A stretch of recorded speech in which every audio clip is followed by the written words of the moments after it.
સૌથી પહેલા વાત કરીએ રાજકોટથી મળતા સમાચારની તો રાજકોટના સોની બજારમાંથી પકડાયેલા 3 આતંકીઓને સેશન્સ કોર્ટે આજીવન કેદની સજા ફટકારી છે।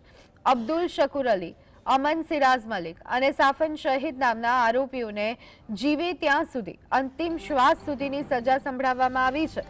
જુલાઈ 2023માં એટીએસે ગુપ્ત માહિતીના આધારે આરોપીઓની ધરપકડ કરી હતી। આતંકીઓ અલ-કાયદા તઝીમનો પ્રચાર કરતા અને મોબાઈલનો ઉપયોગ કરી દેશ વિરુદ્ધ ઝેર ઓકતા હતા।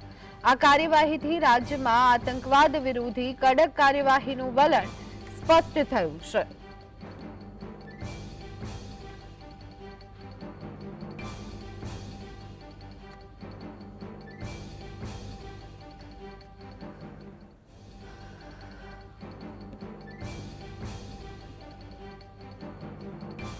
તો રાજકોટના સોની બજારમાંથી પકડાયેલા 3 આતંકીઓને સેશન્સ કોર્ટે આજીવન કેદની સજા ફટકારી છે અને આતંકવાદી પ્રવૃત્તિ કરનારા લોકો સામે કડક કાર્યવાહી કરવામાં આવશે તેવું સ્પષ્ટ ઉદાહરણ અહીંયા બેસાડવામાં આવ્યું છે। તો આ અંગે વધુ વિગત મેળવી લઈએ। સંવાદદાતા લકીરાજસિંહ ઝાલા અમારી સાથે જોડાઈ ગયા છે। લકીરાજ, 3 આતંકીને સેશન્સ કોર્ટે આજીવન કેદની સજા ફટકારી છે, શું છે વિગતો? આપને જણાવી દઉં કે ગત 2023 વર્ષમાં જે 7 કહી શકાય કે 27 જુલાઈના રોજ 2023ના દિવસે ગુજરાત એટીએસને બાતમી મળી હતી કે 3 જેટલા આતંકવાદીઓ છે તે રાજકોટના સોની બજાર વિસ્તારમાં બંગાળી કારીગર તરીકે તેઓ આવ્યા છે અને ગેરકાયદેસર પ્રવૃત્તિ છે, આતંકવાદી પ્રવૃત્તિ છે તેઓ કરી રહ્યા છે। જેને લઈને એટીએસ દ્વારા તપાસ છે તે કરવામાં આવી હતી। અલગ અલગ વિસ્તારોમાં સોની બજારના રેડ છે તે પાડવામાં આવી હતી। ત્યારે 3 જેટલા શખ્સોની એટીએસ દ્વારા ધરપકડ છે તે કરવામાં આવી હતી। ગત 31 જુલાઈ 2023ના રોજ આ ધરપકડ છે તે કરવામાં આવી હતી અને ત્યારબાદ જે પૂછપરછમાં સામે આવ્યું હતું કે અલ-કાયદા સંગઠનના જે આતંકીઓ હતા અને તેમના દ્વારા જે અલગ અલગ રીતે કાશ્મીરી લોકોને ભડકાવવાનું કામ છે તે કરવામાં આવતું હતું અને આતંકી સંગઠન માટે તેઓ કામ કરવામાં આવતા હતા। તો ફોન સહિતની જે વસ્તુઓ છે તે કોર્ટ દ્વારા જે જપ્ત કરવામાં આવી હતી ને તેમાં કેટલાક પુરાવાઓ છે તે મળી આવ્યા હતા। જેને લઈને જે જેલમાં તેમને ધકેલી દેવામાં આવ્યા હતા પૂછપરછ બાદ। હવે ત્યારે આજે એક મોટો નિર્ણય છે તે સેશન કોર્ટ તરફથી આવ્યો છે।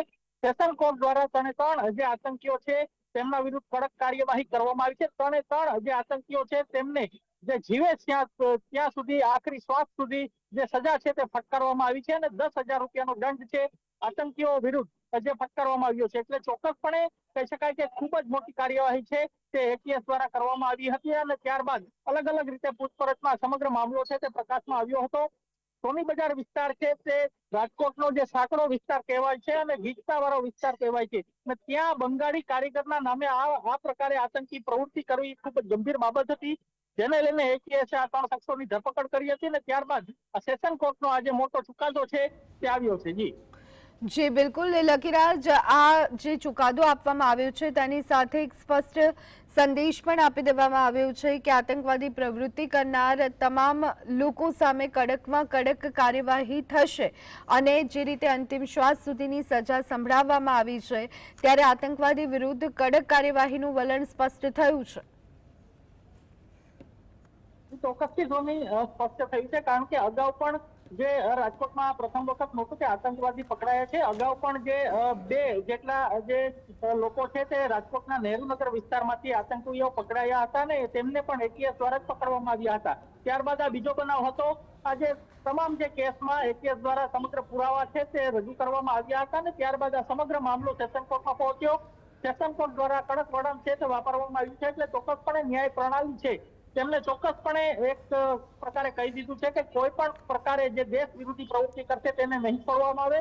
તે માટે જ આ 3 આતંકીઓને જે જીવે ત્યાં સુધી આખરી શ્વાસ સુધી જે સજા છે તે ફટકારવામાં આવી છે। ચોક્કસથી હજી તેઓ જે હાઈકોર્ટમાં પણ જઈ શકે અને સુપ્રીમ કોર્ટમાં પણ જઈ શકે, પરંતુ ક્યાંક ને ક્યાંક ત્યાં પણ જે આ નિર્ણય છે તે રાખવામાં આવે યોગ્ય તેવું પણ ક્યાંક ને ક્યાંક જે વકીલાત કરતા જે અનુભવી લોકો છે તેમનું માનવામાં આવી રહ્યું છે। જી આભાર લકીરાજ સમગ્ર માહિતી આપવા બદલ।